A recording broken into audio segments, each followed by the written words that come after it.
and to Jalsa for its unwavering commitment in guiding programs that uphold the transformative power of justice. This gathering is meaningful, not merely because of its ceremonial character, but because of its moral and constitutional value it represents. Today we reaffirm our collective resolve that justice must not be confined to judicial institutions alone.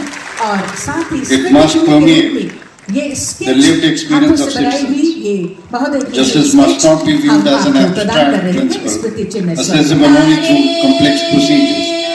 It must manifest as a tangible presence that accompanies people through their struggles, challenges, aspirations, and uncertainties.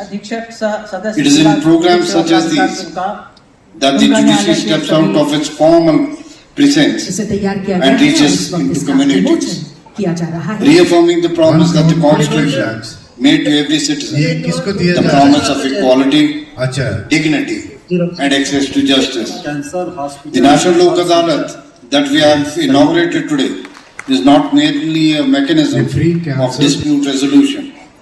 It is a reflection of India's deep civilizational commitment to dialogue, reconciliation, and peace. Our jurisprudence has always recognized that the resolution of disputes must not only uphold rights, but must also heal relationships.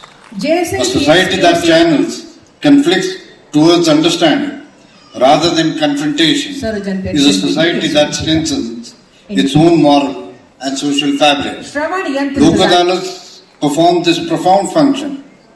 They provide a space where disputes are not merely settled, they are resolved with compassion, restraint, and mutual respect. They reduce pendency certainly, but more importantly, they reduce distress. They offer solutions that are not imposed, but chosen. And they remind us that justice is not most meaningful when it's not adversarial, but collective. Today's event also underscores the evolving role of legal services institutions across the country, particularly in Jharkhand. Under the guidance of Jalsa, legal services have moved from being mere providers of free legal representation to becoming facilitators of holistic empowerment. We have come to recognize that access to justice begins long before a case reaches a courtroom and continues long after a case concludes. It begins when a citizen knows his rights. It grows when he believes that his voice matters. It strengthens when institutions respond with sensitivity. And it endures when communities become capable of protecting themselves against exploitation.